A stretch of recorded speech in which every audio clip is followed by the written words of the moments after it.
Hello and welcome to State Matters. I'm your host, Matt Muratore.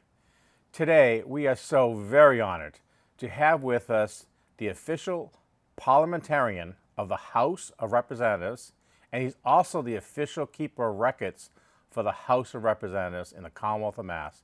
Please join me in welcoming the House Clerk, Stephen James. Welcome, Stephen. How are you today, Mr. Clerk?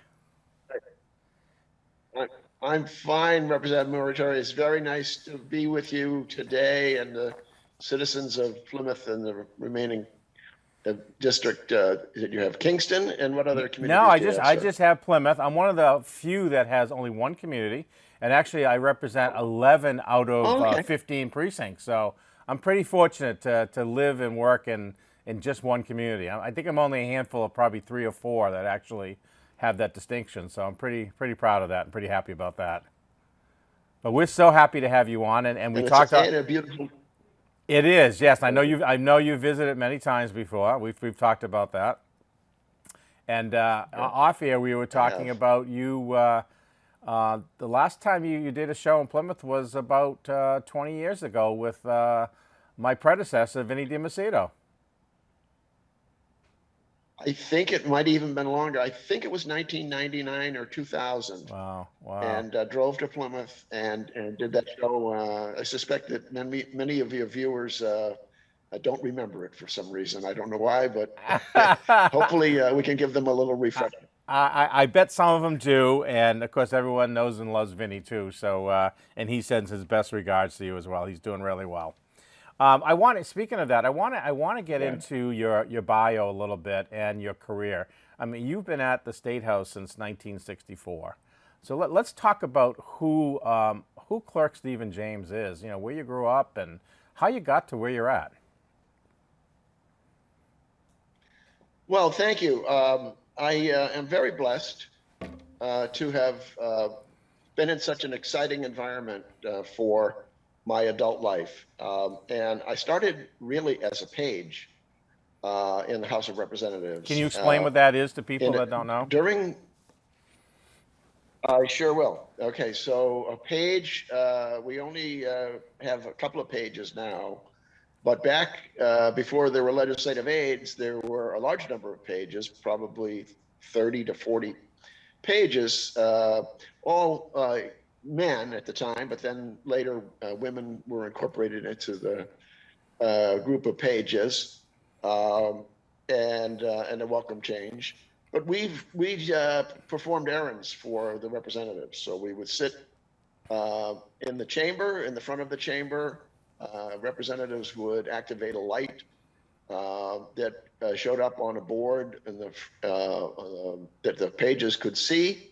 And so we would know which representative needed assistance. We would walk up to that desk, and the representative could ask us for any number of things. Could get me a cup of coffee, get me a copy of a bill, um, uh, go over to Fenway Park and pick up some Red Sox tickets for me, any number of things that we would do. And we were happy to do it. So I really began during what some would describe as a tempest. My first day on the job, there was a motion made to declare the office of Speaker of the House vacant. The Speaker at the time was John Thompson, and that order was debated during the day and later rejected. I mean, that's a whole story in itself that I could spend hours talking about, and I won't take up the time of the viewers with that story, but maybe for some other time. Mm-hmm. But John Thompson never presided after that day, although he was retained as Speaker. He ran for office again. He was elected by the citizens of Ludlow, served as a representative, but did not run for Speaker that next year. And then he died in office. But he had been indicted by the Crime Commission, and so a motion was made to declare that office vacant. It was an interesting day for sure. Yeah, I bet. The I bet. following day, the, the following day, a vacancy had occurred in the office of the state treasurer, and so a joint session was held to elect a state treasurer. All the pomp and ceremony of a joint session, and it was I was so enamored with this being where I was at such a young age, and I made the decision on that second day that this is where I want to stay. Wow. I don't want to Wow. move anyplace else. This is what Yeah, I want to do. that's terrific. Now, And you it worked started out in, pretty well for me. yeah, and you started in 1964. Then you took a leave for 3 years and you served in the Navy. Thank you for your service. Then you came back then you were appointed in 1983 as the second assistant clerk of the House. Yes. So when I came back out of the Navy, I went back as a page for a very short period of time. But then turned out there was a vacancy in the clerk's office. And I applied for that position and was hired. Actually ran a computer system, which was a dumb terminal, 3278, kept the bill status, which was a good foundation for learning about the process. So I stayed in that position for 14 years. And in 1983, I was appointed as a second assistant clerk. Served in that position for 14 years. Then I was appointed to the assistant clerk position in 97. And when Bob McQueen, the former clerk, retired in the end of the 98 session, I was elected on January the 6th, 1999 to be the House clerk. So it's an elected position. I get elected by the members. Right, and that was a unanimous decision. And so you've been doing this particular role for over 20 years now. And I must say too, you are one of the most respected people in the House of Representatives at the State House, and one of the most kindest people as well. And you've been a great mentor to a lot of us new ones that actually came aboard. And your office is always so gracious and so helpful. Can you tell the folks, what is it? Thank you. Can you tell us what is it that the House clerk actually does? I said in the opening, a little bit. Well, can you expand a little bit on what you actually do? Sure. Once again, this is probably not enough time in your show for me to explain everything, but I can tell you that, I do act as the parliamentarian of the House, but the folks in my office and I receive all the bills. We make the decisions on the committee references. There are 33 joint standing committees. Many of them receive bills.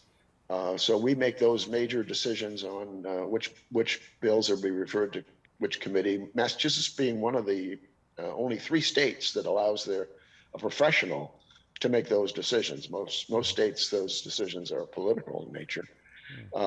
And so we make those decisions in the clerk's office. We base our decisions on a longstanding criteria and professionalism that we pride ourselves in.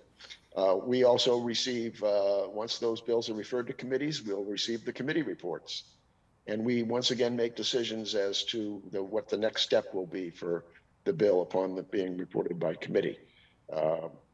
We advise the members and the public and the legislative aides and committee staffs as to the proper procedures.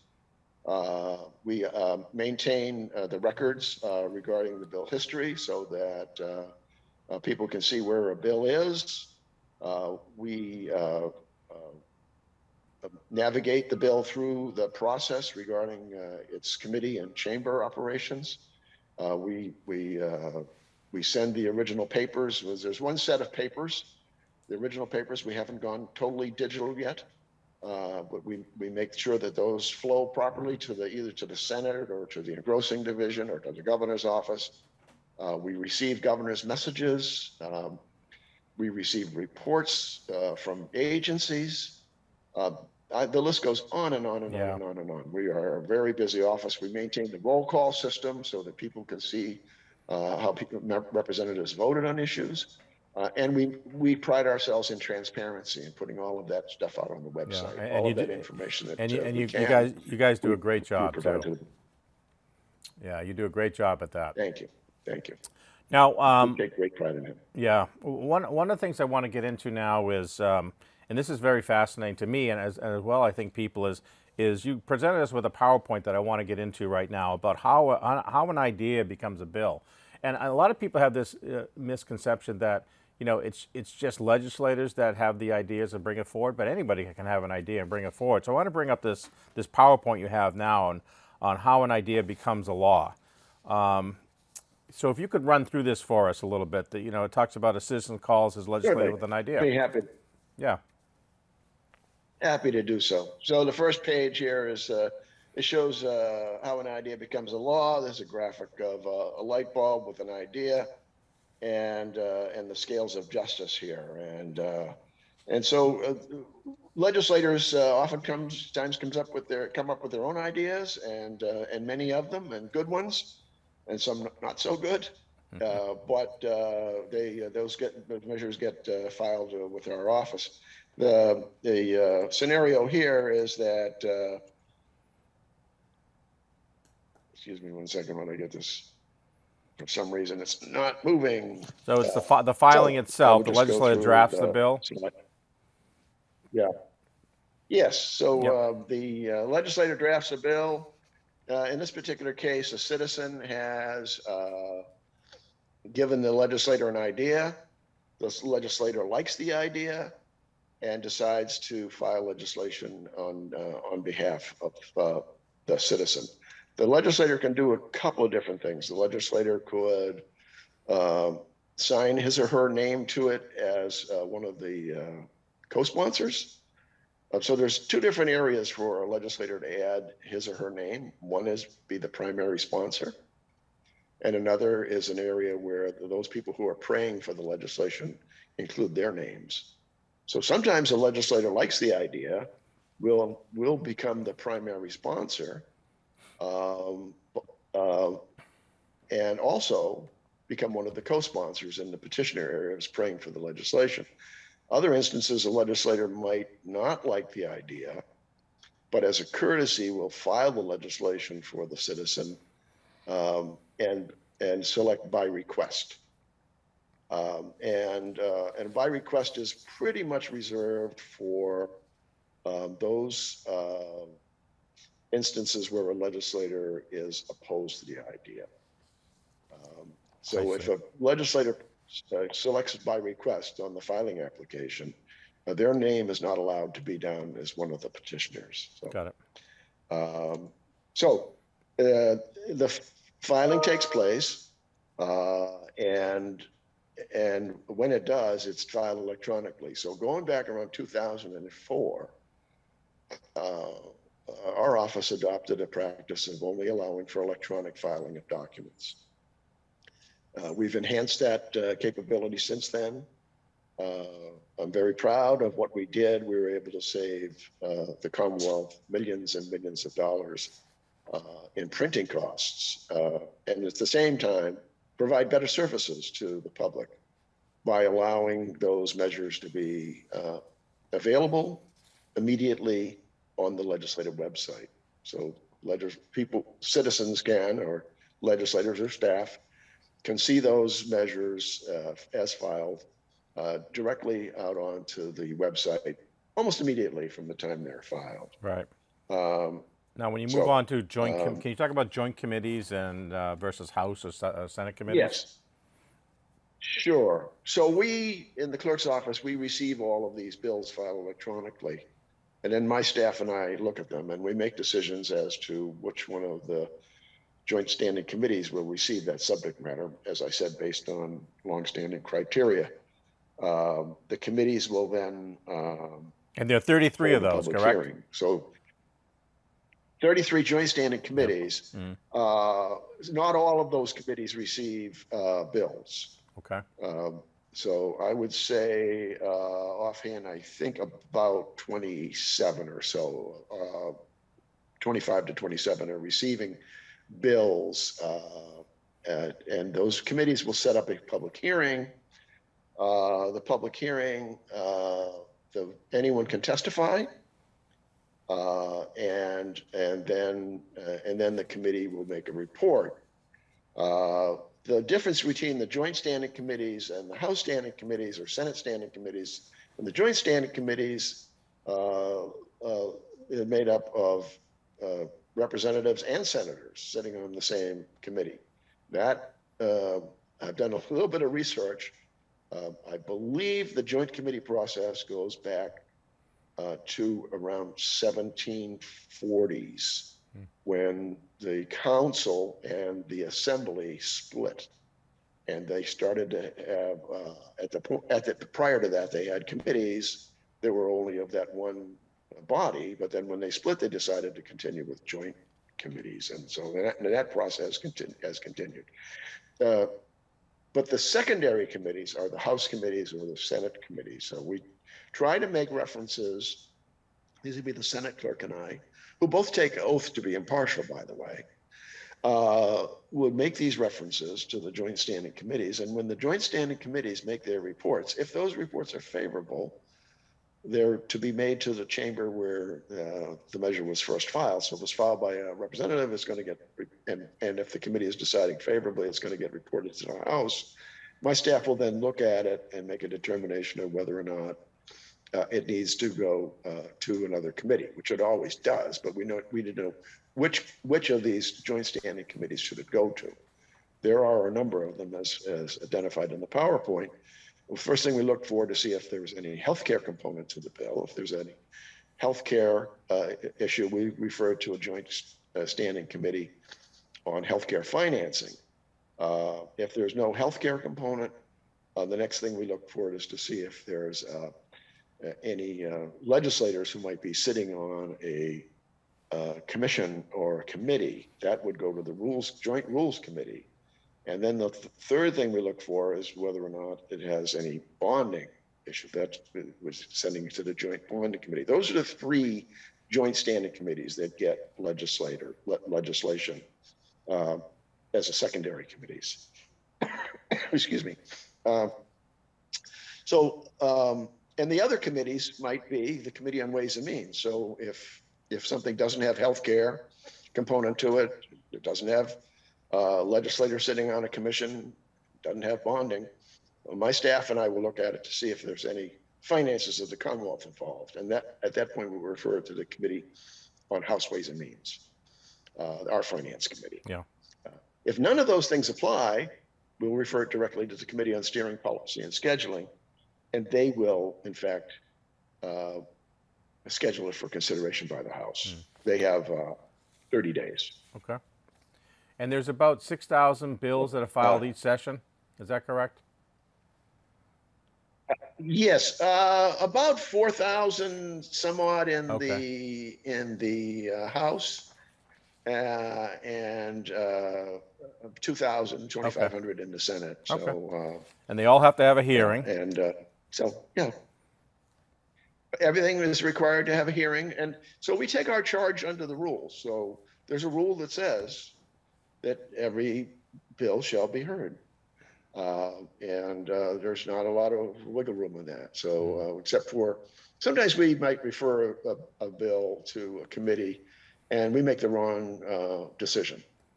And either by mistake or sometimes the Senate clerk has referred a bill to Committee A, we've referred it to Committee B. And the committees communicate and say, look, this really belongs in B or it belongs in A. They'll do a lateral transfer called a discharge. Technically, they should probably have a hearing before they do the discharge, but it's in the wrong place. So they try to send it over to the committee where it belongs, and they set up the hearing. So it's complied with. As just would be ridiculous to have a hearing on something that doesn't belong there. So. So every bill does have a hearing, and theoretically, every bill will get reported. Sometimes they're reported into study orders, which is a whole different story. Sometimes they don't get to the floor. One of the types of reports that's listed here is an adverse report you may see in the PowerPoint. And so if a matter is reported adversely, it's reported to the chamber where it was filed, and if the report is accepted in that chamber, that's the end of it. And then it goes into the bill. Can you go through the process of when it goes to the floor and then how it goes to the first reading and et cetera? Yes. So, as anyone who's looked at the calendar of the House or the calendar of the Senate, I suspect not too many of your citizens in your district have done that, but if they're inclined to go to our website, malegislature.gov, they're going to see a lot of documents, and one of them is going to be the House calendar that's produced by my office. And so when a bill gets to the floor, and if you look at the calendar, you're going to see a 2D next to it. You're never going to see a 1ST next to a bill, because the first reading takes place when the committee reports favorably. And those entries are generally in the journal. So every bill does require 3 readings in Massachusetts, 3 readings in the House, 3 readings in the Senate, and then there's a vote for final passage in addition to those readings. And in different states, that first reading is done at different times. In Massachusetts, it happens when the bill gets the first favorable report. And then when it gets through all of the committees, secondary committees that it might go to, those ones that I mentioned before, Ways and Means, et cetera, it appears on the calendar for the first time. It's got a 2D next to it. And that's for a second reading. And when it's taken up, amendments could be moved or other motions could take place. As I say in the PowerPoint, the majority of measures advanced by voice vote. If anyone has watched session, you might hear the speaker say something like, direct me or one of my assistants, who's ever the acting clerk that day, to second reading of the bill. And either I or my staff member would say an act relative to enhancing life for the citizens of Plymouth, or whatever the title might be. And the speaker would very rapidly say, the question comes on ordering the bill to a third reading. All in favor say aye, opposed no, the ayes have it, the bill is ordered to a third reading. So the House just voted to advance that measure.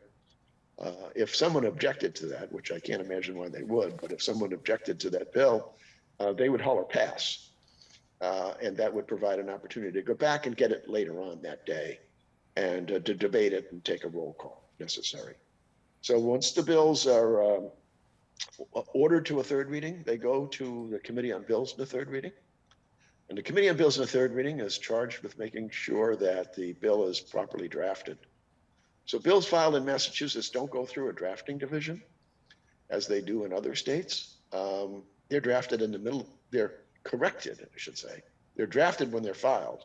They're corrected in the middle of the process. We found that it's a better use of our resources not to be fixing bills and drafts until they have received some sort of a favorable action. It would be we feel that it'd be a waste of our resources, because many bills never see the light of day. And so this is where those bills are corrected, is in third reading. And there's handwriting written all over these bills when they come into third reading, oftentimes that they need to correct them. The House Counsel uses black ink, the Senate Counsel uses blue ink. Addition to that, we're not as archaic as it sounds. We also have a bill in the background that's in the computer system that's being worked up as well. With track changes that identify where those changes were made and so forth. Now, after a bill is released by third reading, they have 45 days. The question is on the third reading. So it appears on the calendar for third reading. When the bill is read a third time, then the question is on passing the bill to be engrossed. And upon being passed to be engrossed, it goes to the other chamber where a very similar process takes place. Now we got a couple more minutes left, so I want to just jump into the conference, how a conference committee works, and the final passage. Okay, sure. Okay, good. So if there's disagreement between the two branches, committees of conference are appointed.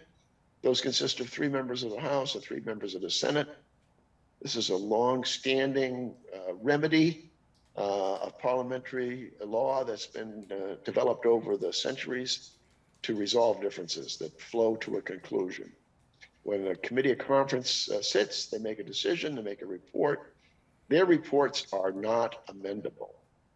So at this point, it's too late to make any amendments. The committees of conference are supposed to look at only the differences between the two branches, the House and the Senate, and come in with compromise. Sometimes they'll take the House version, sometimes they'll take the Senate language, or sometimes they'll come somewhere in between. And 6 members are on it. There is actually 2 separate committees, a committee conference in the House, committee conference in the Senate, 3 members of each, but you need 2 of each chamber. So you need a majority of both committees in order to have a valid report. The reports are made to the chamber that first asked for the committee conference. And then once the committees of conference are accepted in both branches, they go to the engrossing division where they're prepared for final passage. And final passage sometimes can be 2 steps in each chamber. One is an adoption of the emergency preamble. Another would be enactment, sometimes by roll calls. Then the measures go to the governor. The governor has 10 days to act. He may sign the bill, making it a law. He may return the bill to the branch where it had its first reading. Remember, that's where the committee made the report to, with a recommendation of an amendment. He can do that only once. He could just outright veto the measure. That's returning it to the chamber that gave it its first reading with his objections thereto in writing. And at that point, if both chambers vote by a 2/3 vote, recorded roll call, we would override the governor's veto. So there's a lot to the process. It's very complex, but that's a quick overview. But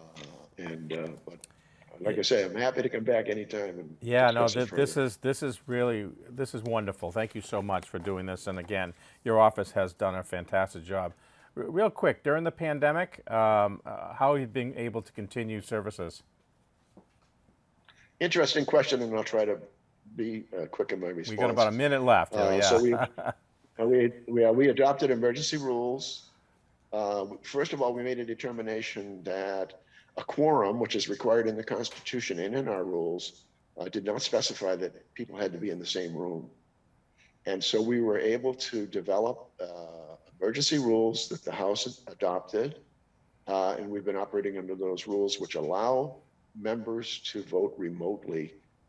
We didn't trust Zoom or Teams or because many of the members or some of the members don't have robust internet connections. And so we've used telephone, and we have a limited number of members in the chamber who are on conference calls with those members in various locations from around the Commonwealth, generally about 20 plus or minus members. My office developed roll call forms for those monitors, those members who are in the chamber, to fill out whenever there's a roll call. Members can leave the conference call and call a debate line and debate, and then go back to their conference call for voting. So it's worked, and it's worked better than we thought it would have. Yeah, and again, you've done a fantastic job. I will have you back at some point, hopefully in Plymouth, because since being at the House in 1964, I'm sure you got a lot of history, a lot of stories to tell, and we'd love to have you come on again at some point. I want to thank you so much for joining us today. It's a great honor to have you, and I really miss you, and I look forward to seeing you in person at some point. So thank you again for joining us today. Thank you, Representative Muratore. We hope you enjoyed our show you today, and thanks to the entire staff here at PAC TV, Donna and the crew in the booth. Thank you so much for another great show, and we'll see you next time on State Matters. Thanks for watching.